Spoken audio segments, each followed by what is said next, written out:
Hello, hello, hello. Just move my keyboard out of the way. Oh, some love hearts to start the session. Thank you so much. So, hello and welcome. Let me know if you are a regular here or you're new, and let me know where in the world you are. I love to hear from people to know whereabouts in the world you are. I know it's pretty early in the morning in some parts, particularly of the US. But perhaps you're an early riser like me. It's not often I sleep past about 6 o'clock, so I'm often up super early. So let me know, where in the world you are. Say hello and let me know you can hear me. It's always good to know from somebody that you can hear me. That's always a good start with a live event, isn't it? That you can actually hear my voice. So let me know that you can hear me, and if you like, let me know where in the world you are. And while that's happening, I shall proceed with an introduction. Hello, Danielle. Thank you. I know you're fairly regular. Thank you so much. Good to see you here. So, a little bit about me while people are saying hello in the comments. My name's Claire Downham. I'm known as the Queen of Calm.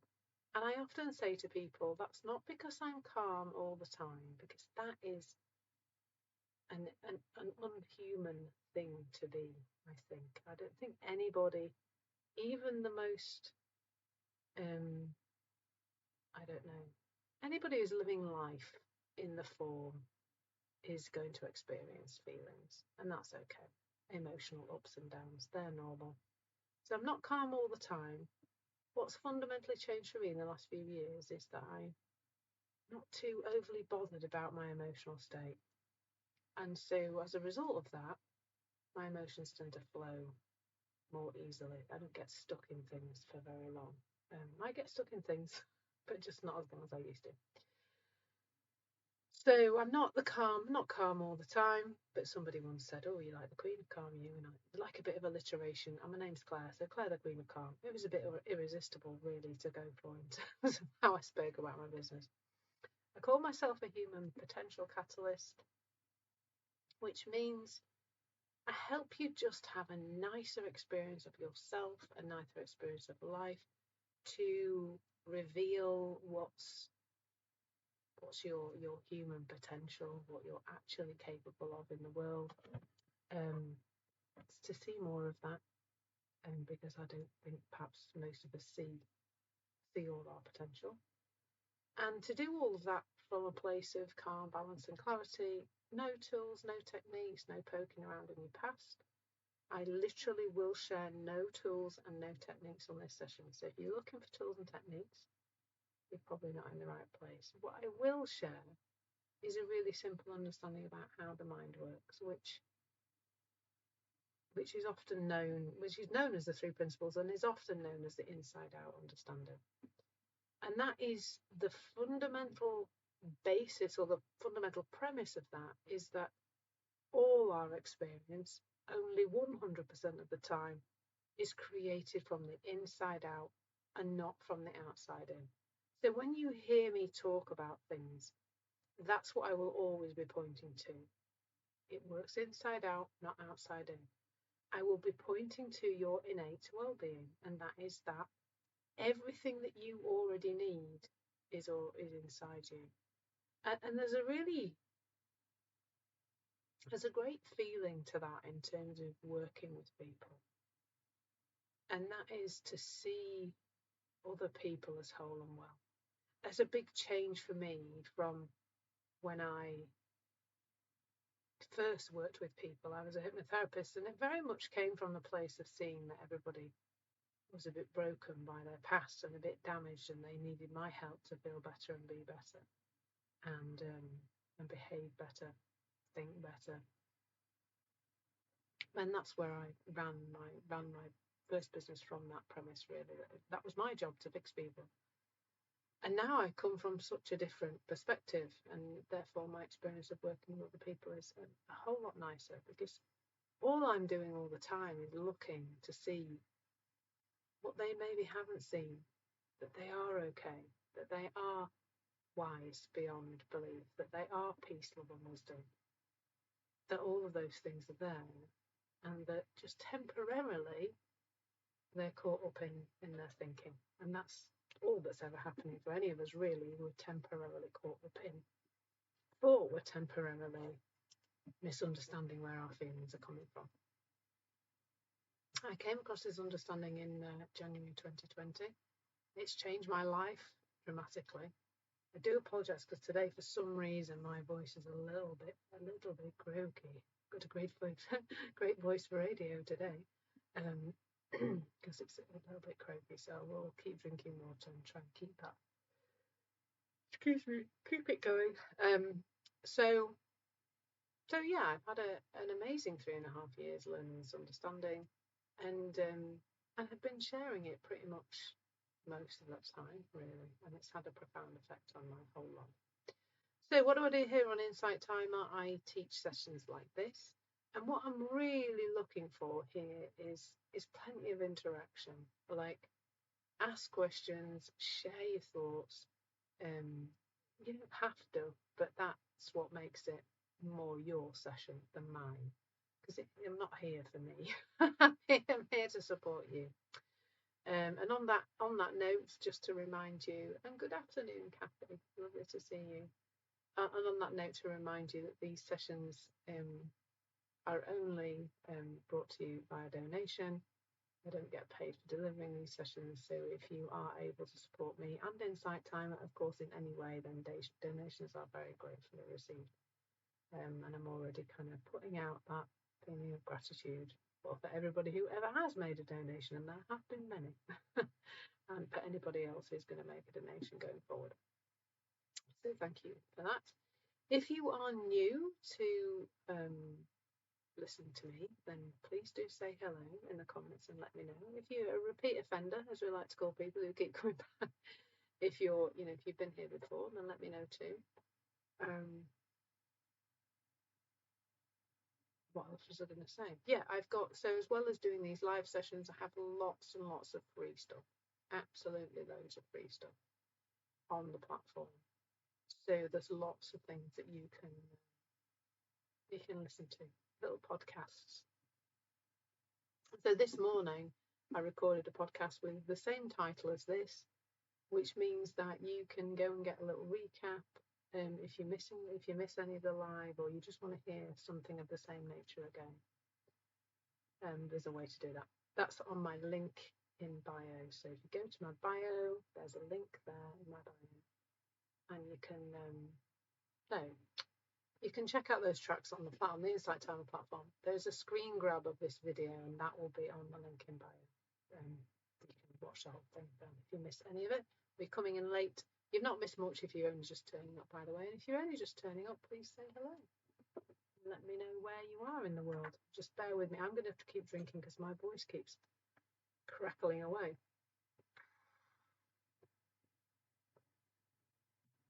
Not sure why. I've had these random coughing fits the past couple of days. It lasts about 2 minutes and then I don't cough again, but my throat is quite sore.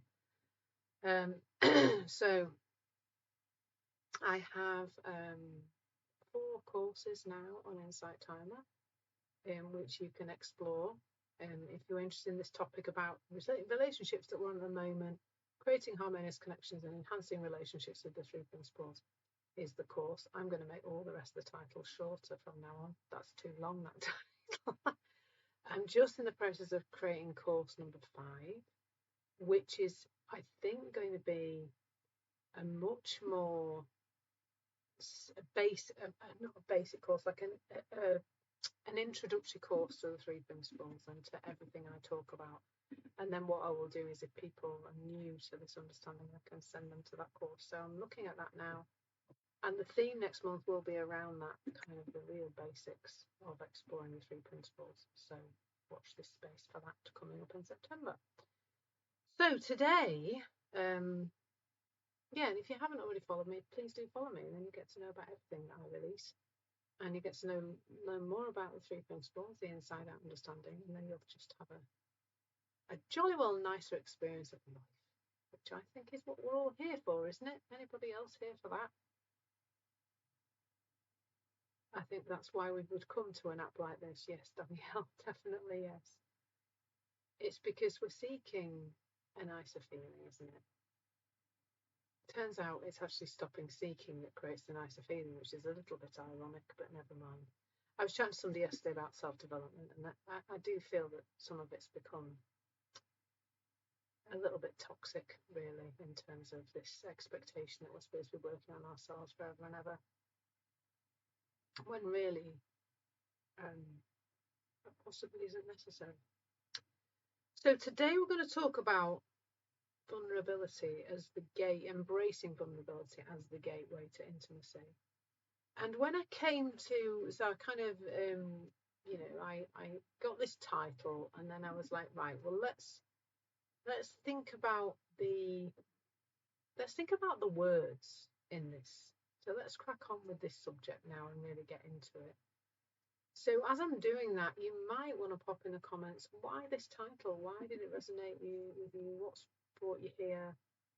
What were you looking for? What do you want to share around this topic? And I'll pick up on the comments as we go along. So I thought the first thing I would do would be to Google dictionary-wise the two main words in this. So vulnerability and intimacy, and what those two words actually we're being told that they mean. Now, language is really interesting to me because there are words, many of them actually, that seem to have taken on a life of their own. And vulnerability is one of those words. Now, I'm sure most of you will have heard of Brené Brown. If you haven't, then look up her TED Talks. She's done some fab TED Talks. And she talks a lot about vulnerability and kind of the importance of it, really. So, and she talks about being vulnerable and that kind of thing. I haven't listened to her for years, so I'm kind of waffling around. But I know that she's kind of brought that word vulnerability. It seemed to get a lot more, not force, but a lot more, like it had a PR job on it. The word vulnerability has had some PR. I know everybody's talking about vulnerability. Everybody is looking in that direction of, is it important to be more vulnerable? What's the value of it? What is it? What is vulnerability? All of that. So it's become a word that's much more bandied about than it used to be.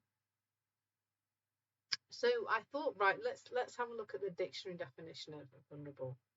So I had a look at it today. Excuse me. And it said exposed to the possibility of being attacked or harmed emotionally or physically. So just bear with me. I'm just going to check it.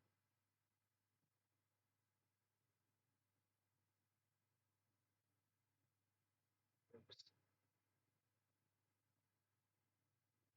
Yeah, so it says exposed to the possibility of being attacked or harmed emotionally. So if we take that word as its face value, the word possibility is my kind of turnkey word in that phrase, really, because what do we mean by possibility? Like, let's just say, because we're talking about intimacy here and connecting with people on a deeper level, we're always talking about that when we're talking about relationships. So let's say that I want to share something about me, a piece of information or how I'm feeling or something that could be put into that vulnerable category. Now, let's just say I'm a person who's quite cautious about that kind of thing. So I have a lot of thinking about sharing these things. So when I consider the possibility of being attacked or harmed, we're going to go for emotionally, I think, in this particular instance. if I'm quite a cautious person and I don't really like sharing my personal stuff, and I am concerned about what other people think about me, and I am a person who gets quite ahead of myself and tries to work out what other people are going to think, then I am going to create a really interesting possibility, aren't I? So the word possibility to me talks about the future. And it says it's possible that if I say these things, I'm going to be in danger, basically. But that, of course, is a story made out of the future. Do you see what I mean? Like the word possibility, exposed to the possibility. Well, yeah, but it possibly might not happen as much as it possibly might, that we are going to be attacked, emotionally attacked by, somebody's going to say something horrible to us. So that's the first thing. So if I'm considering sharing something from my heart that I feel passionate about, or that I really want another person to know about me, or that I want another person to consider when they're interacting with me, or whatever it is, and in my head there is in my head, not a real danger, in my head there is some danger, then I am much, much less likely to do it. Most of us will err on the side of caution, won't we? Because we don't want to be hurt. That's not something humans seek, is to be hurt in the main, I would say. So let's just think about somebody who has a different perspective than that, who's considering sharing something close to them, something personal. So me, for example, so I'm really not, I'm not overly bothered. I share all sorts of personal information. Not like my bank details and stuff, but I'm not afraid to tell stories about me and the the journey I've been on, the ups and downs of it all, the crappy bits, the good bits, all of it. I really don't care, because I don't really care that much these days about what people think about me. And if I feel it here, the sharing of a story that you might see as vulnerable is going to be helpful to someone or to a group of people like this, then I am absolutely going to share it. And I'm not going to be creating these ideas of possibly what might go wrong with that, because they just don't come from that place with it. I probably didn't even do that before I came across the 3 principles so much. I've always been a very open person and always shared things and not been too worried about it. So can you see how that whole phrase, exposed to the possibility, we can keep taking it back a layer, can't we? So there is, what are we being exposed to? Well, we're exposing ourselves to our own idea of what the possibility of that might be. There is no reality, because it's the future, and there is no reality in the future. Our present moment making up of the future is lies. So, Kathy, an example for you of being vulnerable. You're doing a role play situation in training work. Oh, they're always fun, aren't they? Yeah. I don't think it's like you loathe role plays with a passion. I'm not sure anybody's that keen on them, to be fair. You felt hot, nervous, pulse was racing, and told the facilitator you were feeling comfortable. Anyway, you did it anyway. You felt the fear and did it anyway. And it was videoed and played back to the group to critique. Oh, Kathy, nerves of steel, my darling, nerves of steel. And it wasn't as bad as you thought, and the group were kind in their critique. It felt empowering. You were glad you became vulnerable in that situation. In the past, you would have bottled out and ultimately, been unsatisfied. I love that story, Kathy. That's just so beautiful, because there is something. So let's, just like Kathy's situation, we're getting asked to do something, put ourselves out there, do something a bit different, say something we're a bit cautious about. and we feel an uncomfortable feeling. Now, that uncomfortable feeling is letting us know about the story that we've wrapped around the thing. It's not telling us about the thing. And Kathy saw that at enough of a level in that moment to do it anyway. So, like when you know the book Feel the Fear and Do It Anyway. My friend used to be a facilitator for that. She used to deliver training courses on it. But that phrase has a different meaning to me because it's not well it really makes sense in a way, because when we feel a fear, what that book said was kind of push through it and don't be afraid of the thing out there, it's okay. But what I'm saying is there is no thing out there creating any fear. The fear is a representation of your state of mind. It's a representation of the storification that's happening in that moment. So when you push through that and you go through that and you take the next step, then it's like something, I don't know if you felt this, Kathy, at the time, it's like something falls away. You become a different person. Some old thinking falls away, some old restriction, some old story just falls away. And you probably find that you're in a different space as a person.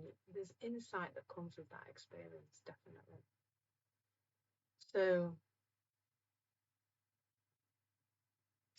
So Wendy used to feel more isolated or something is wrong with you until you hear someone say the same thing. It's so therapeutic. Oh, this is being, yes, Wendy.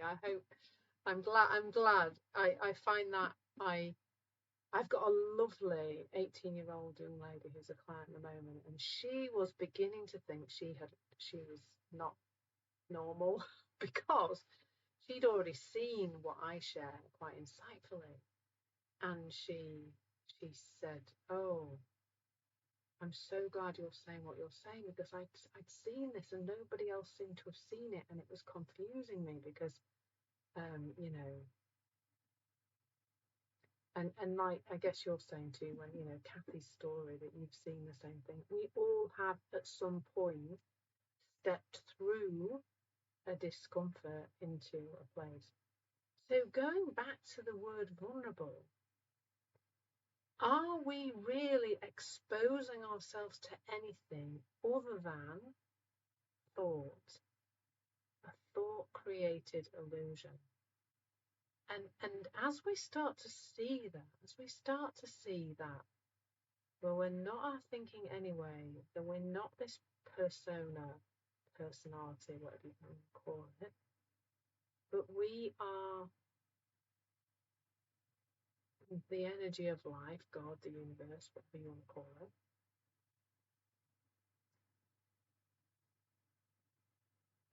There's no fear, there's no lack of safety, there's no anything there. There's just, in the moment, we've got some thinking, a story about that. Probably a story about the future. Like, in order to be vulnerable, you have to believe the story that you've created about the future.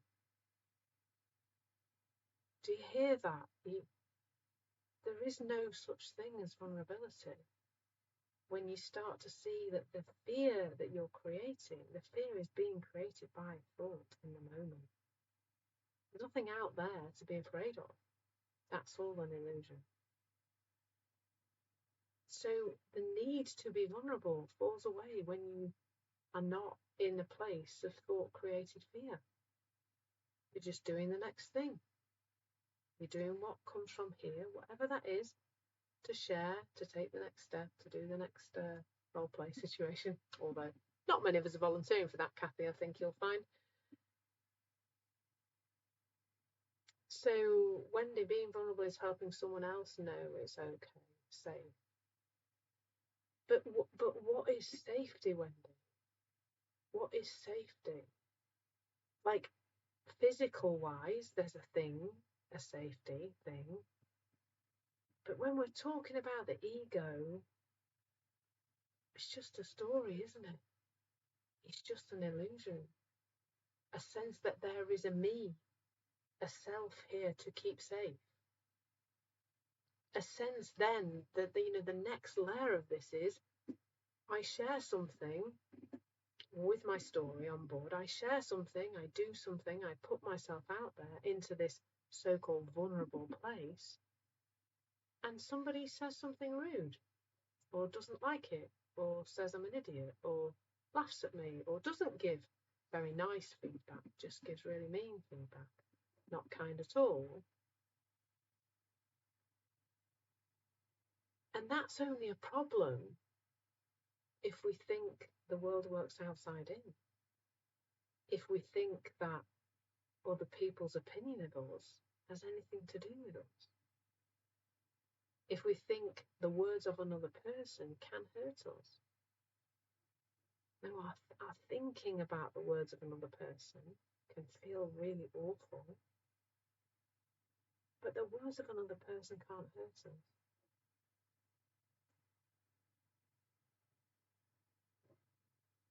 I hope that's making sense. Let me know whether it is or not.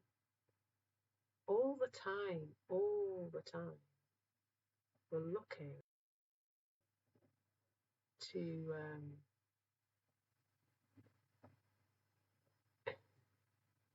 see how an illusion is being created via thought in the moment.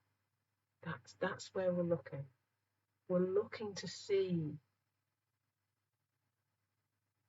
what's the thought that takes us from a thing just happening to a thing with emotion, a thing with a feeling, a thing with a badness about it, a thing with a feeling of vulnerability. Like, even the feeling of vulnerability is being created by this. Vulnerable thinking creates a vulnerable feeling. There's just no reality in it. But of course, in our relationships, it can really hold us back. It might stop us telling someone we love them or how we feel about them. It may stop us sharing with somebody, something that's heartfelt, that may create a deeper bond with another person.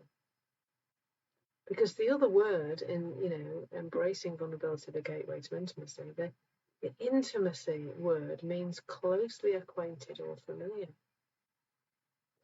Now, the first thing that comes to mind on that is that do we need to be vulnerable to be closely acquainted with somebody or familiar?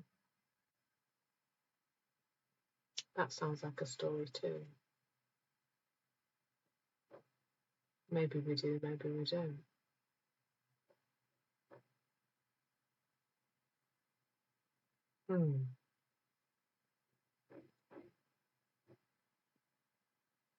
I mean, when I think about this, when I think about intimacy, I think about, non-duality teachings, really, that we are all one, everything's one, and the only thing that creates the illusion that we're not one is thought in the moment. That is the thing that separates us. One energy, one life force, having 7.8 to 8 billion human experiences.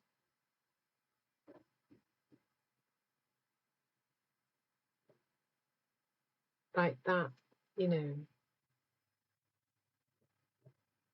I've just lost my train of thoughts. There you go, I'm being vulnerable.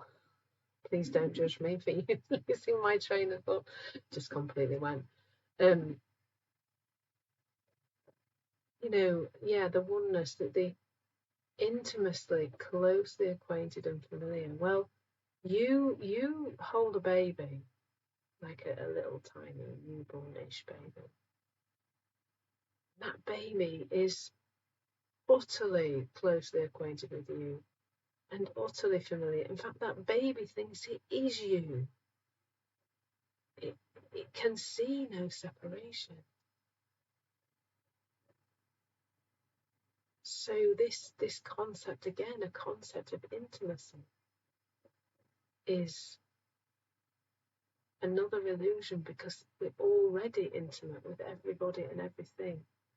The thing is that we're not living our lives in that space, that formless, wonderful, peaceful,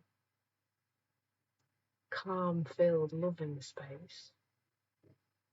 We're living much of our time in the psychological space, in thought in the moment. And that's the thing that takes us from, from the formless energy, the wonderment, the connection that baby sees, experiences, doesn't see it, experiences when it's held by another human being. The baby does not see you as separate, that baby sees you as one. And the only reason we see everybody else as separate, and therefore are not as intimate as we could be, is because we don't think we are. Because over the years, from us being that tiny baby, that baby who sees itself as one with everybody, we've been on a journey, and we've learned to think. And now we think we're separate. I love it when I write a title and then completely and utterly smash it to pieces. When I did the shorter session of this, I did not go anywhere near this deep, because they're only 15 minutes, the little sessions. So this will be, I've caught up on the recording of it today, but I will re-record it and share it on my YouTube channel, on the playlist. It's on the link in my bio, because even I'm seeing things different, which I find happens when I explore a word. Often when I explore a word, starting with the dictionary definition, because the more I look at language, the more I can see that it's binding us to concepts that are not helpful, that they're not bringing more ease to life. And much as, people who talk about these things, like Brené Brown, for example, mean well, wherever we are tying our well-being into a word, we're moving away from seeing how amazing we are and seeing what our potential is. And for me, that's it. It's, where can I help you to see your amazing potential? So I can see that quite a lot of other people have turned up since we started. So I'll pause for a moment, give people a chance to say hello. And also, if anybody wants to share, like Kathy shared that lovely story that was just a beautiful catalyst for the ongoing conversation here. You can just share where you are in the world if you like, or you can share whether you're new to me or the 3 principles, the inside out understanding. What have you already seen that's inside out in your life? It's lovely to hear those kinds of insights. And while people are popping things in the comments, I'll just remind you that these sessions are brought to you by donation. If you want to support me as a teacher on Insight Timer and support Insight Timer, a donation is a great way to do that. Another way to support me and to get some super juicy fab information about this inside out understanding, which is transformative in its nature, because it transforms how you see your experience. And that's where true transformation happens. That if you'd like to join one of my courses, and it's a great space. If you do one of the courses, you can chat to me, you can send me questions, individual ones, and I can answer those on the app. You can do little voice notes and stuff, which I think is a really nice way to communicate with you. And so that's another great way that you can support me on Insight Timer, is by doing one of those courses, and also what you will learn in that is fab. Priceless, I would say. So, we're very quiet today. There's only a few people talking to me today, which is fine, because some of you might be like working and have me on the background, which is, or some of you might be just waking up. Let me know if you're, oh, Danielle, thank you. My courses and tracks are grand. That's a lovely thing to say. Thank you so much, Danielle. So, and like Danielle says, I've got lots of tracks as well, lots of free tracks and lots of courses too. Four courses now, actually, and a fifth one on its way. So, back to the subject in hand. Has anybody got anything they want to share? Would be good. Like Kathy's lovely story was really helpful, and Wendy's comments have been super helpful too. And it's always good to have what you're interested in rather than just being me. So,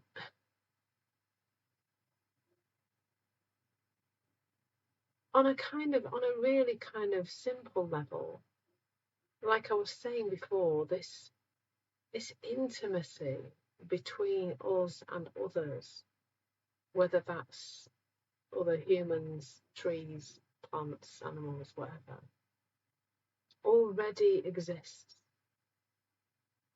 It's not something we need to create. It's not something we need to make happen. But there's just sometimes things in the way of it. And that's what we're looking to see here. To see what's in the way of this intimacy that we want to have with other human beings, particularly with other. I mean, you might want to have some intimacy with your dog or your rabbit or a tree in your garden, but I think mostly it's other people. I mean, that's a fun thing to talk about, is that, do you feel vulnerable? Like, some people talk, you may well be a person who talks to your dog and tells them all your problems, or your cat, maybe, and that's fine. It's good. And there's no sense of vulnerability there, is there? Because there's no thinking about the dog and how it's going to see us tomorrow and how it's going to judge us and stuff like that. Like, if you had that same relationship with everybody, because you didn't go into making up the thinking that other person might have, imagine how open you would be towards other people.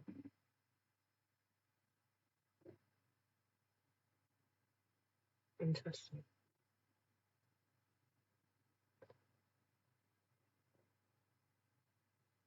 So, Heidi, thank you. Hello, Heidi. Welcome. You agree about the importance of language. You've had a post about using peace language, like instead of using the word fighting against something, you can use the idea of endeavouring to achieve something important. Thank you. And you're sending your love to everyone from southern Maine in Wabanaki territory in the northeast of America. Oh, and I send my love back to you as well, Heidi. Yeah, language is so interesting. It really can restrict. Like, I like what you said there. You fighting against, instead you can say endeavouring to achieve something. Yeah, because when we think about fighting, we think about that word, which now has a meaning to it, which, I mean, who knows what the root cause of the word fighting is. But I've been exploring the root causes of some words. Like, I spoke a few lives ago about perfectionism and how the word perfect has gone from having one meaning. So the Roman origins of the word perfect are to complete, just to finish something. That's it. That's all it ever meant. And somewhere between Roman times and 1300-ish, these people who study the origins of language say that the word changed its meaning to then mean flawless or without imperfection, that kind of thing. And so somewhere along the line, the word changed, the meaning changed. It used to be fine to get something finished, and then suddenly things had to be apparently perfect. But of course, perfection is utterly subjective. There's There's no way to be objective around perfection because it doesn't exist. And I think there's so much in language that then gets used to beat ourselves, because perfectionism, of course, is not very pleasant and has us beat ourselves up for not doing things perfect when there is no such thing as perfect. And I think we can say that really glibly, can't we? There's no such thing as perfect, and then still beat ourselves up, right? Whereas when we see that, no, there really is no such thing. This is an illusion. This is a thought created. Like words are just thoughts, aren't they? And many, many of our words are lies.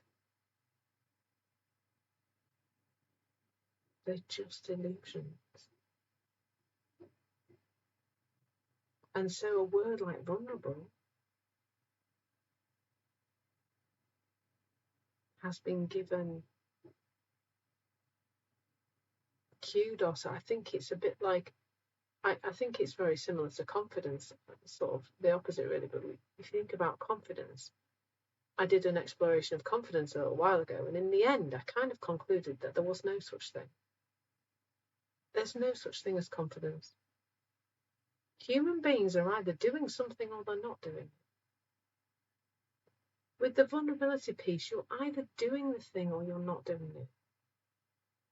Now, you may start thinking thoughts about doing the thing that bring about a vulnerable feeling. Whatever a vulnerable feeling is, I don't think I even know what that is. Because again, that's, I feel an emotion and my brain goes, oh, that's because you're doing something and you're putting yourself out there and people are going to judge you, and oh, so you must be feeling vulnerable.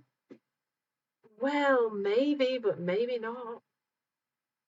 Maybe you're doing a thing and you're thinking saying don't do the thing, and you're thinking saying there's a possibility of danger here, you will be harmed physically or probably more than likely emotionally, and so you resist doing the thing.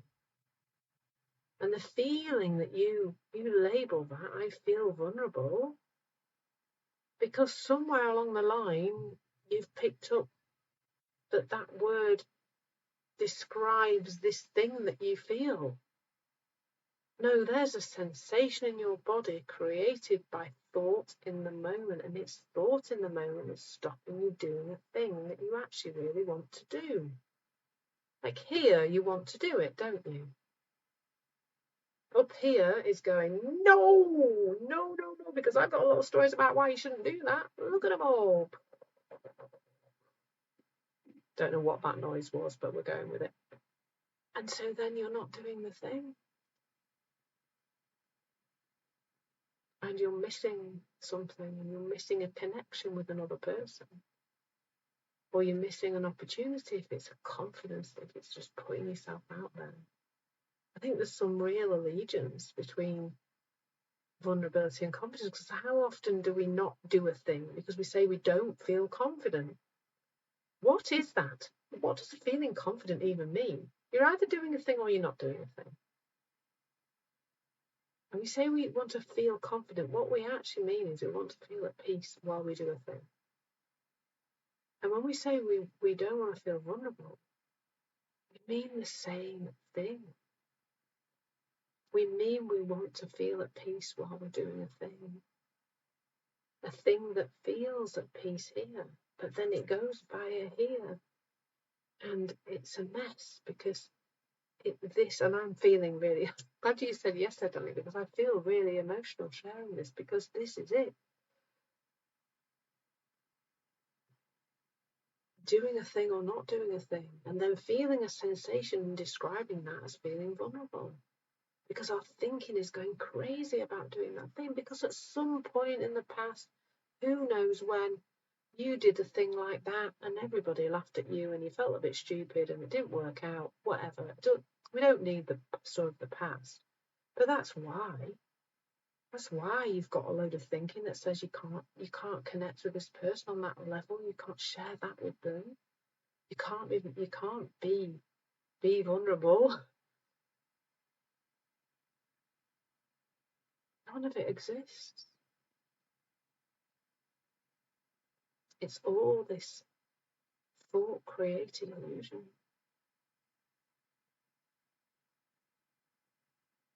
It's crackers when you think about it. It really is. We've got an entire human experience built on illusions.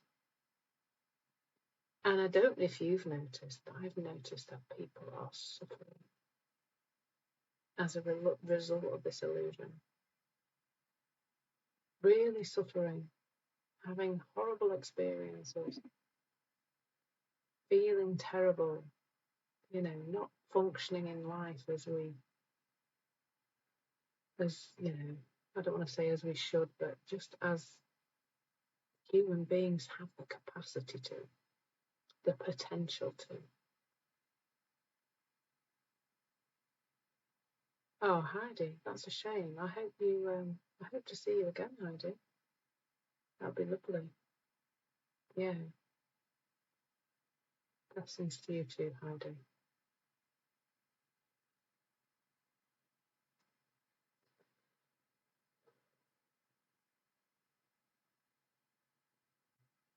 It's just crackers when you think about it, really. And I really go, oh my goodness. Look at the monster we've created. It's not a monster, but you know what I mean? Like, look at what we've created with our words and our ideas and our thinking. Just thinking, really. But it's not thought. Thought's super powerful, super helpful. It's created the means, the thoughts have created the means for me to talk to you from all over the world, to connect with all these people. I was just going to say, I can see Fanaz bobbing along the bottom there. Saw your face, Fanaz, before you said hi. So hi to you too. But yeah, Thoughts created this amazing platform, which I love being on, and all the other facilities I use, like Zoom and, everything. It's just magical. I look around me and there's so many amazing things. I have this I'm sitting down at the moment, but I have this standing desk that's made out of 4 pieces of wood that fit together, and it's great because it means I can stand up in the van when I'm working in the van. In the motorhome. Those of you who don't know, I have a motorhome, and I'm sometimes in my motorhome when I'm sharing these sessions. I will be there tomorrow. You will see me tomorrow and Friday. I'll be in the motorhome. You can see me there. Just where am I going? York, I think, at some point. Friday, I think I'm in York. So it's magical. The power of thought. It's coming from the same oneness, the same energy.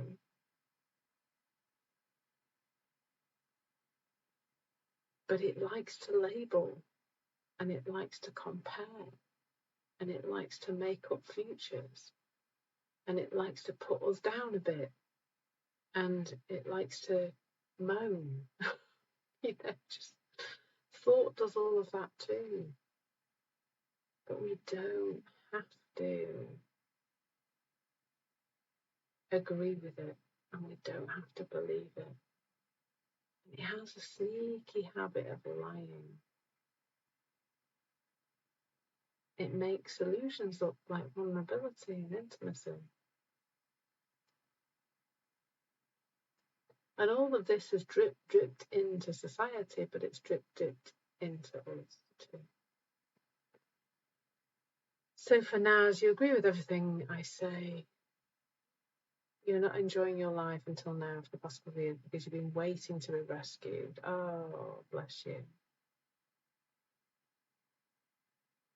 Yeah, I'm glad you've seen There's No Knight in Shining Armor, Fanaz. I was looking outside of me for such a long time, thinking there would be some guru, some Tony Robbins or somebody would save me, would give me the right thing to do, the tool, the technique, the whatever. to get over all the stuff I thought I needed to get over, and just seeing that you're already here. You're already home and there's nowhere to get to. And hello, Holly from Los Angeles. Early doors there, isn't it? 6-ish, 5-ish, something like that. Early in the morning. So welcome, Holly.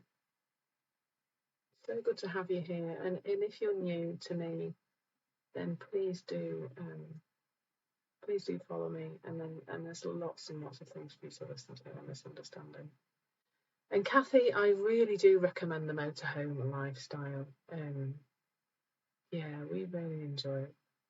We just like it.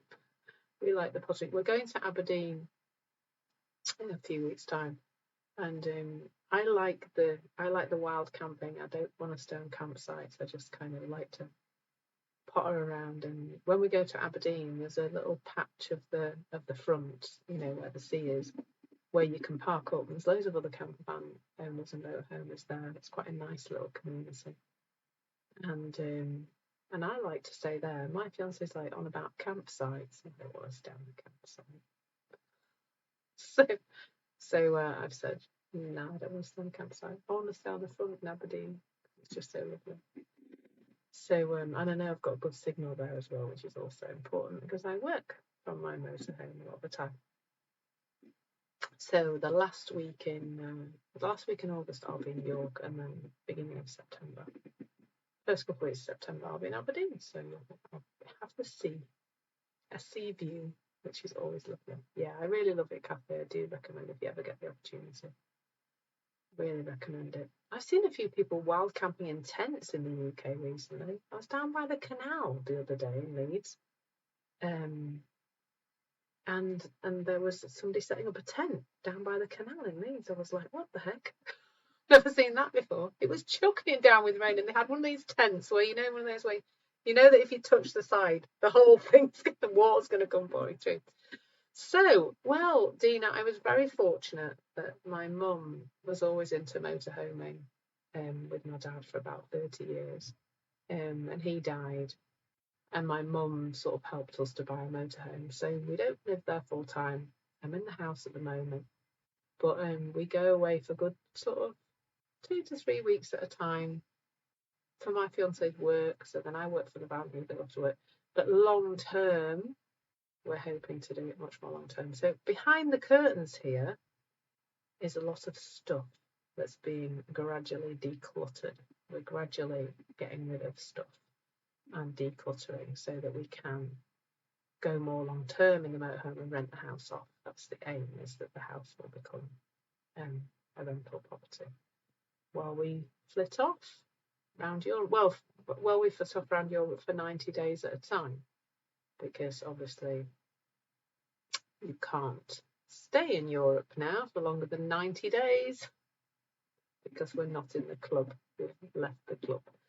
So 90 days at a time. But yeah, we've been potting around the UK mostly over the last few. We've had it for 2 years now. We've potted in the UK. We've been to some amazing places that I've lived in the UK for 50 odd years, and there's places I've not seen, and even locally we've seen places that we've never seen before. So so I really do. Yeah, I really recommend it. It's great fun. So nice to meet some of you today. Nice to meet Holly and Dina. I think you might be. I'm not sure if you've been to my sessions before or you're new. So I hope that's been useful. I feel like I've even seen more. I've thought about vulnerability before, and I've listened to bits of people like Brené Brown talking about it. I've heard people use the phrase vulnerability here, there, and everywhere, and I've never really got so deeply connected to the concept of it and seen the illusory nature of it, that it's all what we make up. To me, you see, human beings are loving, wise, peaceful beings who are inclined to action. That's who we really are. Loving, wise, peaceful, inclined to action. And if we're not feeling that way, if that's not how it is for us, and there is one thing and one thing only in the way, and that's thought. And when we start to see this, when we see this is how it works on a deeper and deeper level, the transformative nature of that is just beyond anything. And trust me, I've tried a lot of things. Yes, Kathy, those pesky thoughts. I've tried, maybe, do share in the comments if you've tried a lot of things too. If you feel like you have been round the houses and round the houses and round the houses, trying all the different tools and techniques and different kinds of activities and poking around in the past and, trying to heal yourself, trying to heal your trauma, trying to go back and heal. Yeah. Yes, Holly, the lovely Wayne Dyer, bless him.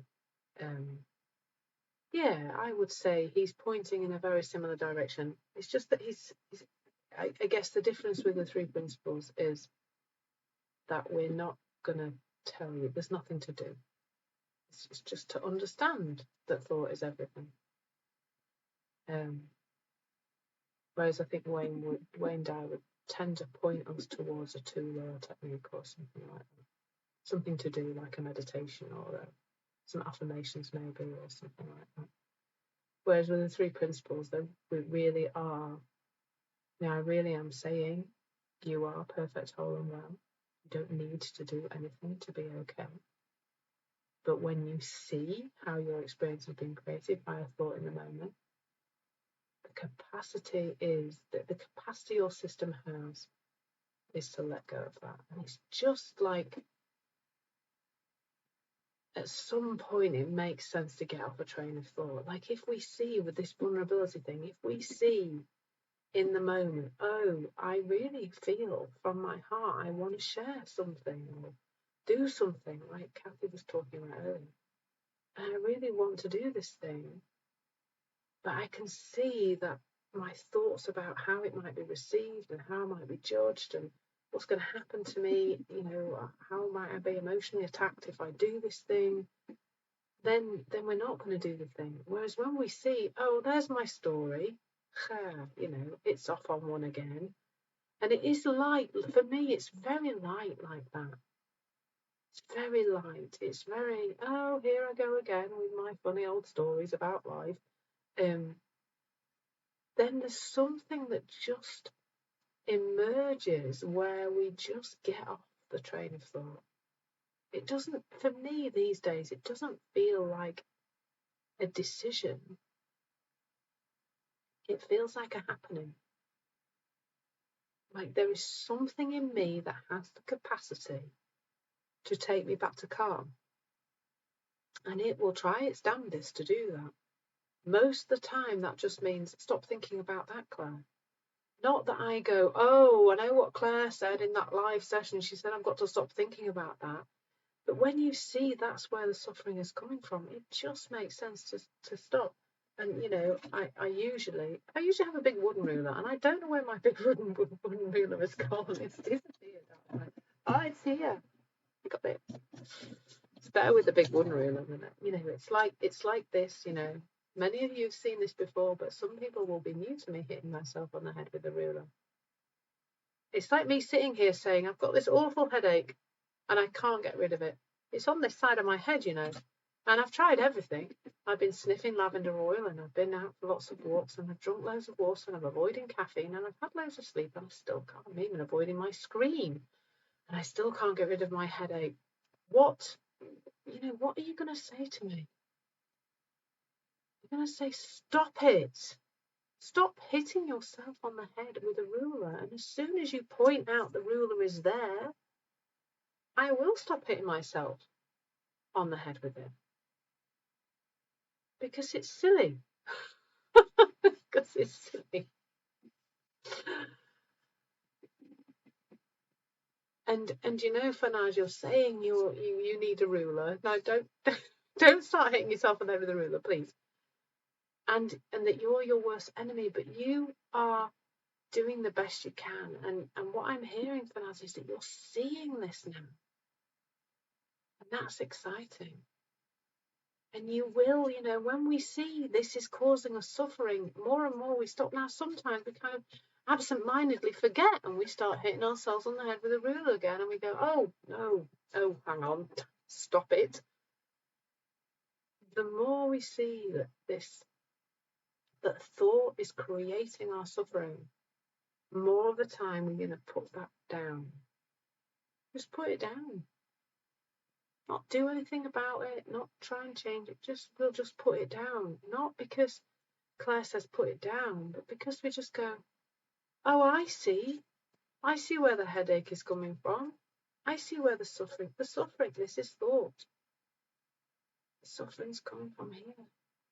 Ugh, no, I don't want to suffer. I'm put that down. And then we do.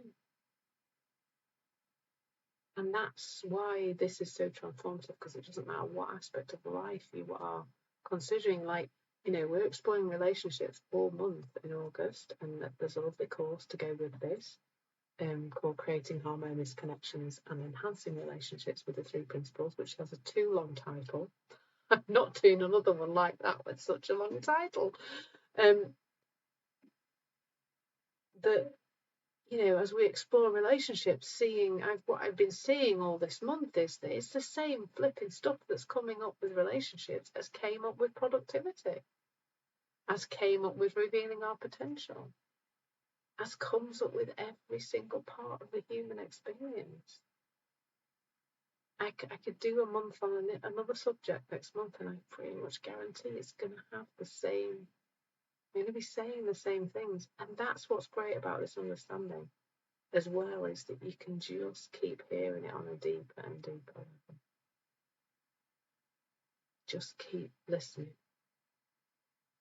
which is why I would, encourage you to go to my profile and follow me and listen to some of the tracks. Just pick some titles that appeal. They're all little talks. I do have a couple of meditations, but mostly they're just talks, little podcasts, and then the courses. The courses really do help to deepen your understanding.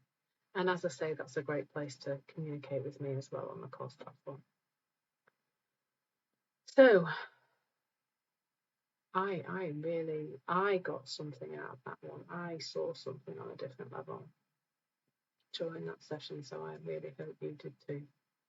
And those new people, so lovely to have you here. Please stay in touch and stay connected and come to another one of these sessions. Talking of which, best tell you what the next sessions are, haven't I, really? Because I haven't done that yet. So, where are we? So tomorrow at 11:05. Thursday already. I don't know where the weeks go. It gets to Wednesday, I'm just flabbergasted usually. Connecting with intuition to guide your relationships. And I've just been considering that today. Looking forward to that one. And the 11th at 1:11, all the ones, nurturing compassion and understanding is going to be our session on Friday. And then I need to consider what we will talk about next week. Yes, Sue, you cannot stop thought from coming in. But often it is the thinking about the thinking and the thinking about the feelings as well. Thinking any of it's wrong, really. I spoke to a client earlier and she'd been in a bit of a low mood for a few days, but she'd been poorly and she was beating herself up for being in a low mood because you're just a human being. Do you think I don't have a low mood because if I'm full of cold, I had a bit of a cough and a tickly throat, I've not been so happy about that and I've been a bit grumpy. It's okay, you're a human being. Oh, Jennifer, that's lovely. You liked the ruler analogy. Yeah, it's one of my favourites. Just left with a bit of a sore pain at the side of my head. But yeah, I hope to, yeah. Oh, of course, we're going to chat next week, Jennifer, aren't we? Looking forward to that. That'll be lovely. Yeah, I think we can convince ourselves our thoughts are true for now. Definitely. And the more we go round and round and round and round, yeah, don't get into a conversation with them, don't argue with them. Just, well, not just let them go. When you know, you'll know. And you'll stop and you'll notice yourself letting them go. Just putting the ruler down. Because it'll make sense when you know, when you just in the moment go, oh, that's where my suffering's coming from. Need to stop. So thank you so much. It's been a pleasure, as always. Lots of love, everyone, and I hope to see you at one of the next couple of sessions and maybe in some sessions next week. So take care.